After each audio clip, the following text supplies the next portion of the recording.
اما بعد فاعوذ باللہ من الشیطان الرجیم بسم اللہ الرحمن الرحیم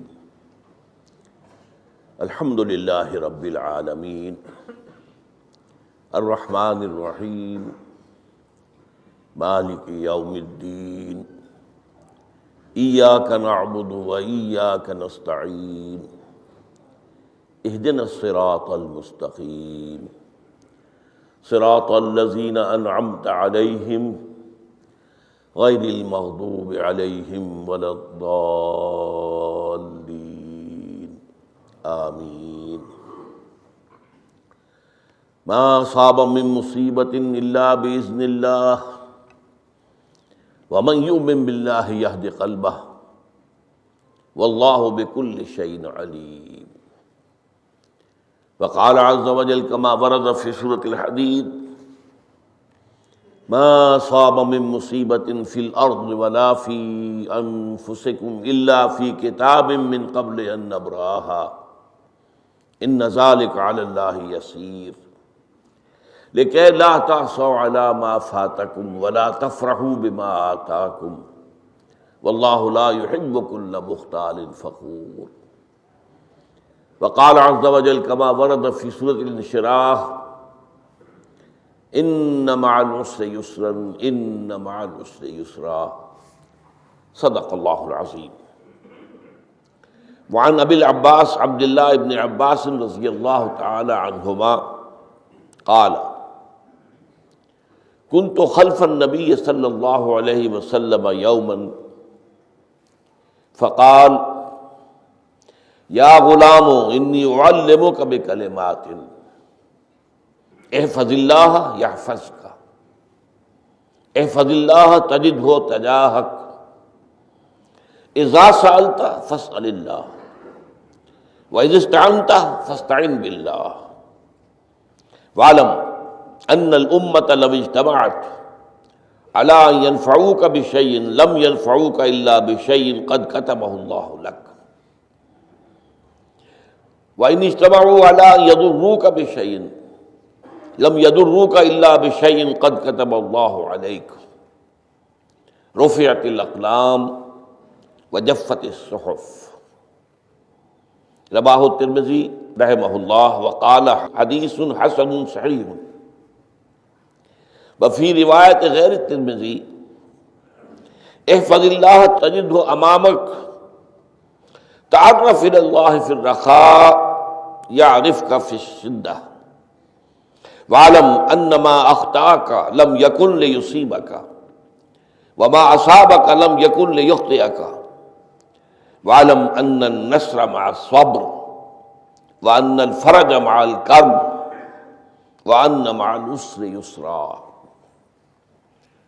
رب اشرح لي صدري ويسر لي أمري واحلل عقدة من لساني يفقهوا قولي۔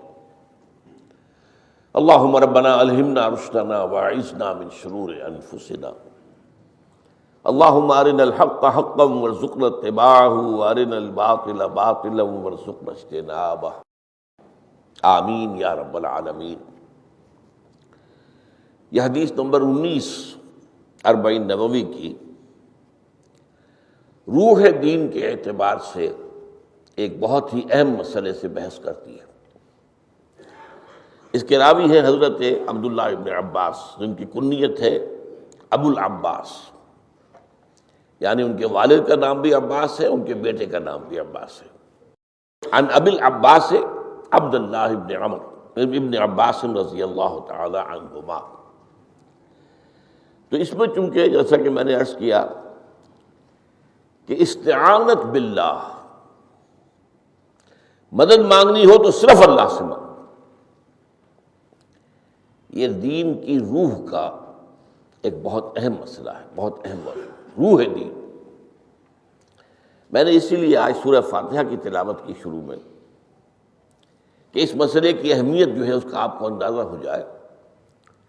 سورہ فاتحہ جو ہماری نماز کا جزو لازم ہے، حدیث نبوی ہے لا صلاۃ لمن لم یقرأ بفاتحۃ الکتاب، سورہ فاتحہ کے بغیر کوئی نماز نہیں ہے، ہر رکعت میں ہم پڑھتے ہیں۔ یا یہ دوسری بات ہے، فقہ حنفی کے مطابق امام پڑھتا ہے اگر جہری انداز میں تو گویا کہ پوری جماعت کی طرف سے ادائیگی ہوئی، لیکن اس پہ اتفاق ہے کہ سورہ فاتحہ ہی اصل نماز ہے۔ اسی لیے ایک حدیث میں جو مسلم شریف میں آئی ہے حضرت ابو ہریرہ سے، سورہ فاتحہ کی تجزیہ کیا گیا ہے مضامین کا، اور وہ حدیث قدسی ہے۔ قسمت الصلاۃ بینی و بین عبدی نصفین، اللہ فرماتا ہے میں نے نماز کو اپنے اور اپنے بندے کے درمیان برابر برابر تقسیم کر دیا۔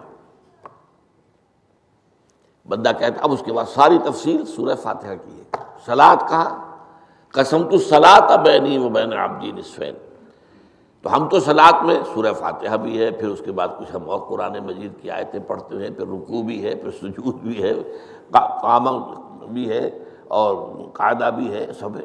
صلاۃ تو منہ کا، لیکن یہ کہ اصل صلاۃ سورہ فاتحہ۔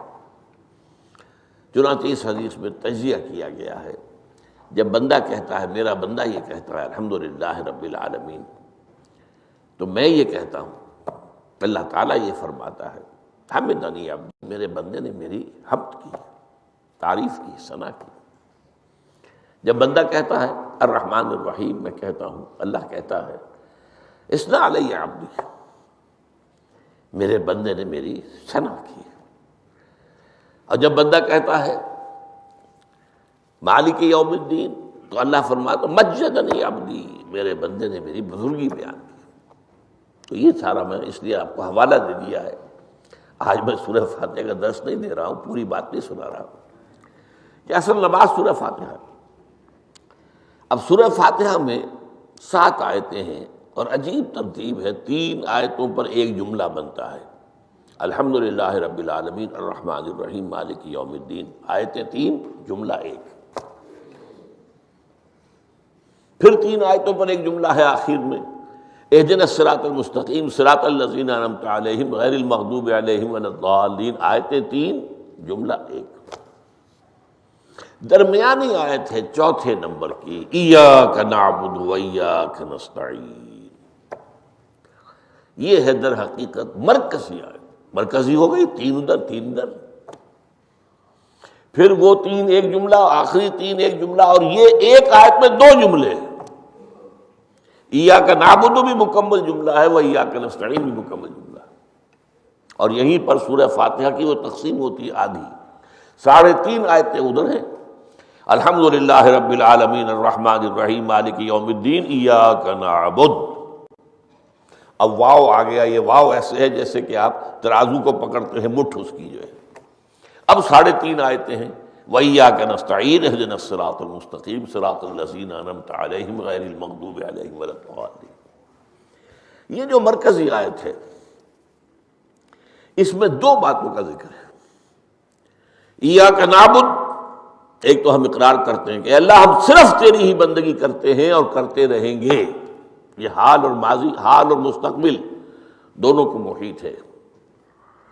اور دوسرا وَإِيَّاكَ نَسْتَعِينُ، اور صرف تجھ ہی سے مدد مانگتے ہیں اور مانگتے رہیں گے۔ یہ گویا کہ دین کا ایک مرکزی نقطہ ہے، جو صلاۃ کا مرکزی نقطہ ہے، وہی در حقیقت دین کا مرکزی نقطہ ہے۔ اب ہم اس پر غور کر چکے ہیں، 40 نبوی کی حدیث نمبر 3 جو ہے وہ اس پر ہے، ایاک نعبد پر۔ اس میں گفتگو ہو چکی ہے تفصیل سے کہ عبادت کا تصور کیا ہے، جس کے لیے انسان کو پیدا کیا گیا، وما خلقت الجن والانس الا لیعبدون، اور تمام رسولوں کی دعوت کا مرکزی نقطہ ان اعبدوا اللہ ما لکم من الہ غیرہ، زندگی آمد برائے بندگی، زندگی بے بندگی شرمندگی۔ اور اس میں جو کنفیوژن ہم نے پیدا کر دیا ہے کہ عبادت کو عبادات کے مترادف قرار دے دیا، نماز روزہ حج اور زکوٰۃ یہ عبادات ہیں، وہ عبادت جس کے لیے ہمیں پیدا کیا گیا ہے وہ یہ چیزیں نہیں ہیں، وہ ہے پوری زندگی میں ہمہ تن ہمہ وقت ہمہ جہت اللہ کی اطاعت۔ ہر وقت نماز تو نہیں پڑھی جاتی، ہر روز روزہ تو نہیں رکھا جاتا۔ یہ جو کہا کہ میں نے صرف تمہیں پیدا ہی اس لیے کیا کہ میری عبادت کرو، تو عبادت سے مراد یہ چیزیں نہیں ہو سکتی، یہ در حقیقت اس عبادت کے لیے سپورٹس ہے۔ جیسے 4 ستون ہیں ان پر چھت ہے، چھت کو سپورٹ دینے کے لیے ستون ہے. ستونوں کی معنویت ہی تب ہے جبکہ چھت ہو، ورنہ کیا کہیں گے کس لیے کھڑے کر دیے 4 ستون، پاگل پن ہے کوئی، کس لیے، واٹ فار، جب تک کہ چھت کا تصور نہ ہو. شامیانے کے لیے 4 آپ نے بانس کھڑے کیے ہیں، کس لیے، اس شامیانے کو سپورٹ کرنے کے لیے. تو اب اس میں جو ایک مضمون آیا وہ یہاں بھی آ گیا اس حدیث میں، تو قرآن مجید کی آیت میں ایاک نعبد و ایاک نستعین، یہ ہے دوسری بات جس پر کہ آج کی ہماری مرکزی جو مضمون ہے وہ یہ حدیث.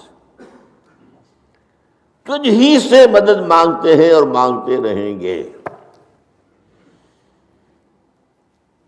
اللہ تعالیٰ سے مدد مانگنا، اب آپ یوں سمجھیے کہ مدد جو مانگی جاتی ہے مختلف الفاظ استعمال ہو سکتے ہیں. استعانت وہ اس حدیث میں بھی آیا، قرآن میں بھی آیا سورہ فاتحہ میں، ایاک نستعین. استمداد مدد طلب کرنا، استنصار نصرت مانگنا، استدعاء کوئی دعا کرنا کسی کام کے لیے، استغاثہ کسی کی دعائی دینا، یہ تمام ایک قبیل کی چیزیں ہیں. ان کو جمع کر لیجیے استعانت. اب استعانت ایک تو ہے عام مادی دنیا کے اصول کے اندر، میں کسی سے کہوں بھائی مجھے ذرا پانی پلا دینا، یہ بھی استعانت ہی ہو گئی نا، میں نے اپنی ایک ضرورت کو پورا کرنے کے لیے اسے مدد چاہیے. اس میں کوئی شرک نہیں، کوئی برائی نہیں. معلوم ہے یہ ایک عام مادی قوانین کے تحت ہوگا. یہ علیحدہ بات ہے کہ حضور کے بارے میں یہ آتا ہے صلی اللہ علیہ وسلم کہ آپ کبھی ایسے کام کے لیے بھی کسی کو نہیں کہتے تھے، یہاں تک کہ اگر آپ سواری پر ہوتے تھے اور آپ کا جو کوڑا ہے وہ نیچے گر گیا تو آپ اپنی سواری کو بٹھا کر یا اتر کر خود کوڑا اٹھاتے تھے، کسی سے کہتے نہیں تھے کہ مجھے ذرا اٹھا دو. تو یہ استدعاء، استعانت، استمداد، اس میں ایک درجے ہیں، بڑے اونچے درجے بھی ہیں. لیکن عام حالات میں ہم مادی قوانین کے تحت اگر کوئی مدد چاہے کسی سے تو کوئی بری بات نہیں، اس میں کوئی شرک نہیں، اس میں کوئی کفر نہیں. اگرچہ بعض حضرات کے نزدیک اس کا ایک درجہ ہے، وہ میں بعد میں بیان کروں گا. لیکن یہ کہ ماورائی انداز میں کسی غیر مرئی حقیقی یا موہومہ شخصیت سے مدد مانگنا، یہ شرک. غیر مرئی حقیقی فرشتے ہیں، غیر مرئی ہے حقیقی. موہومہ جنہوں نے گاڈز اینڈ گاڈیسز اور آلہہ بنا لیے، دیویاں دیوتیا بنا لیے، یہ موہومہ ہے، ان کے وہم کی پیداوار، وہ بھی غیر مرئی ہے. وہ انہوں نے تصویریں بنا دی ہیں پوجنے کے لیے، لیکن وہ یہ کہتے ہیں کہ یہ تصویریں جو ہم نے بنائی ہیں یا یہ مجسمے بنائے ہیں، بت بنائے ہیں، یہ صرف توجہ کے ارتکاز کے لیے ہے تاکہ پورا مراقبہ کر سکیں، ہم اپنی توجہ کو مرکوز کر سکیں. ہمیں بھی پتہ ہے کہ ان بتوں میں کچھ نہیں ہے. ایک عام ہندو ہے بیچارہ، عام جاہل دیہاتی، وہ تو یہی سمجھتا ہوگا کہ اسی میں ہے سب کچھ، اس بت ہی کے اندر ہے. لیکن جو پڑھے لکھے ہندو ہیں، جو تعلیم یافتہ لوگ ہیں، ڈاکٹر رادھا کرشنن بہت بڑا فلسفی تھا، جو آپ کو معلوم ہے بھارت کا صدر رہا ہے، بہت بڑا فلسفی. تو اس کی ایک کتاب ہے انڈین فلسفی پہ، اتنی موٹی موٹی 2 جلدیں ہیں اور بڑی باریک ٹائپ کی.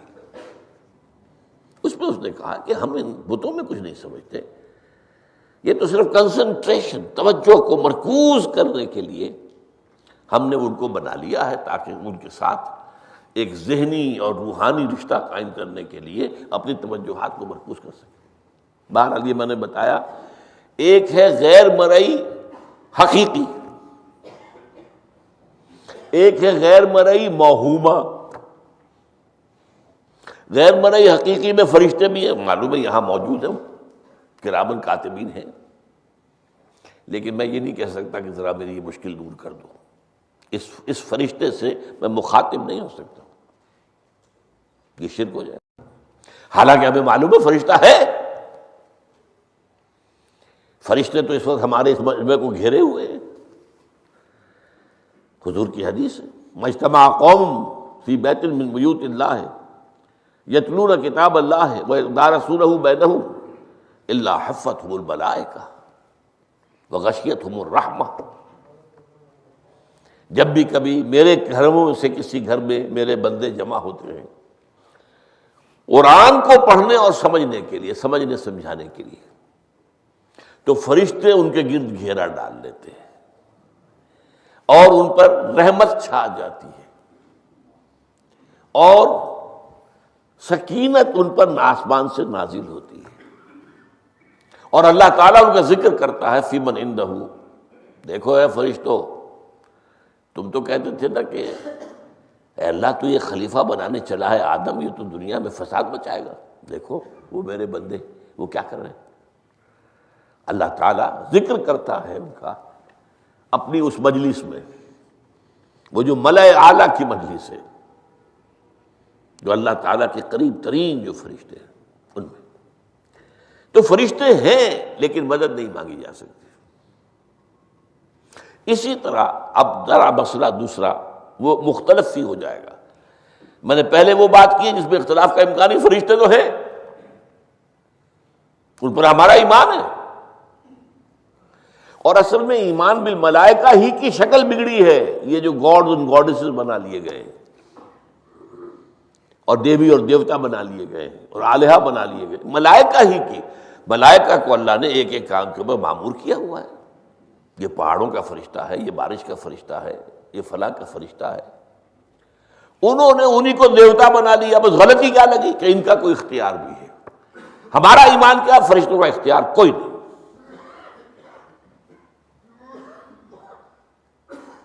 یفعلون ما یؤمرون، جو اللہ حکم دیتا ہے کرتے ہیں، ان کا کوئی اختیار نہیں۔ بس یہ باریک سا پردہ ہے،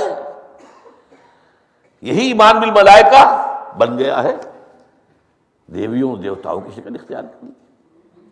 عرب کے لوگ خدا کی بیٹیاں کہتے تھے ان کو، یہ فرشتے خدا کی بیٹیاں ہیں، ان کے نام پر انہوں نے لات، یہ مؤنث نام ہے، لات، عزا عزیز کا مؤنث ہے، منات یہ سب مؤنث نام ہے، یہ دیویاں ہیں، یہ اللہ کی بیٹیاں ہیں، فرشتے ہیں اصل میں۔ تو میں نے کہا کہ پہلے میں نے بات کی ہے وہ غیر مرئی کہ جو یقینی ہیں، متفق علیہ ہیں، فرشتے ہیں۔ ایک ہے مختلف فی، وہ یہ ہے کہ اولیاء اللہ کی ارواح بھی، ان کو بھی یہ، اگر یہ قول امام الہند شاہ ولی اللہ دہلوی کا نہ ہوتا تو میں کبھی اس کو تسلیم نہ کرتا۔ ان کا قول ہے کہ اللہ تعالیٰ اپنے جو بڑے محبوب بندے ہوتے ہیں ان کے انتقال کے بعد ان کی ارواح کو بھی فرشتوں کے جو درجہ اسفل ہے، سب سے نچلے درجے کے جو فرشتے ہیں ان میں شامل کر دیتا ہے، اور اللہ کے احکام کی جیسے تنفیذ وہ فرشتے کرتے ہیں وہ بھی کرتے ہیں۔ اب یہ مختلف فی مسئلہ ہو گیا، سب کے نزدیک نہیں ہے ایسا، لیکن یہ کہ بعض کے نزدیک شاہ ولی اللہ کہہ رہے ہیں تو اس کو تو ہم اٹھا کر ردی کی ٹوکری میں تو نہیں پھینک سکتے بات کو، لیکن ان کو بھی نہیں پکارا جائے گا، وہ ہے، وہ بھی اللہ کی سول سروس کے اندر بھرتی ہو گئے۔ سول سروس ہے نا، اس کے کارڈرز ہیں ہمارے ہاں۔ پٹواری سے آپ چلیں گے تو ریونیو کا محکمہ جو ہے، پٹواری پر گرداور اور گرداور سے گرداور، قانون گو اور اس سے اوپر اور نائب تحصیلدار، یہ چلے گا۔ تو فرشتوں کے بھی گریڈ ہیں، طبقہ اسفل، طبقہ اعلیٰ۔ تو اگر اللہ تعالیٰ اپنے نیک بندوں کی ارواح کو بھی اس میں شامل کر دے تو ہمیں کیا اعتراض ہے، اور اس کو ماننے سے کوئی شرک لازم نہیں آئے گا۔ ہاں انہیں پکارو گے تو شرک لازم آ جائے گا۔ بات سمجھ رہے ہیں؟ باریک فرق۔ فرشتوں کو مانتے ہیں، پکار نہیں سکتے، مدد نہیں مانگ سکتے۔ اسی طریقے سے ان کو آپ مانتے بھی ہوں اگر کہ وہ ملائکہ کی آخری صف میں ان کو بھی اللہ نے بھرتی کر لیا ہے تو ٹھیک ہے، لیکن یہ کہ آپ اختلاف کریں، اختلاف بھی کر سکتے ہیں کہ اتنی بڑی بات کے لیے کوئی دلیل قرآن مجید سے ہمیں نہیں ملتی، فرض کیجئے کوئی شخص کہتا ہے، لیکن یہ کہ یہ ایک قول ہے، ایک محدث کا ہے۔ لیکن میں نے جو بات فرق جو بتا رہا ہوں ان کو یہ مان لینا کہ فرض کیجئے شیخ عبد القادر جو ہے بغدادی گیلانی رحمۃ اللہ علیہ، ان کی روح اب کہیں آ سکتی ہے، ارواح آ سکتی ہے، جیسے ملائکہ آ سکتے ہیں، آ سکتی ہے، روح محمدی صلی اللہ علیہ وسلم آ سکتی ہے، لیکن ہم اس وقت محمد کو پکاریں گے نہیں، پکارا تو شرک ہو جائے گا، دعوت دعا کی تو شرک ہو جائے گا۔ تو یہ ذرا باریک سا فرق ہے جو ہمارے ہاں اس فرق کو نہ سمجھنے کی وجہ سے ہی یا تو انکار کر دیتے سرے سے، روح آ ہی نہیں سکتی، اور یا یہ کہ پھر ان سے دعائیں اور استدعاء اور استغاثہ، تو یہ دونوں میں جو ہے انتہا ہو جاتی ہے۔ اچھا، دنیا کے قانون کے تحت بھی جو میں نے کہا تھا، میں بتاؤں گا کہ اس کا بھی ایک مرتبہ ہے۔ آپ نے کسی شخص سے ایک کام کے لیے کہا، وہ کام دنیا کے قوانین کے تحت ہے۔ فرض کیجیے آپ کسی سے کہتے ہیں میری فلاں جگہ پر سفارش کر دیجئے، میرا یہ مسئلہ ہے، 100% درست ہے، لیکن یہ کہ فرض کیجئے کہ میرا جو مدعا علیہ ہے یا جو میرا مد مقابل ہے وہ چرب زبان ہے زیادہ، یا وہ اس نے کوئی لمبی چوڑی سفارش جو ہے فراہم کر دی ہے، تو آپ بھی میری بات رکھ دیں وہاں۔ قرآن مجید میں آیا ہے سورہ نساء، من یشفع شفاعۃ الحسنۃ، اچھی شفاعت کرنا، صحیح بات، تو اس کے اندر اللہ تعالیٰ نے اجر و ثواب رکھا ہے۔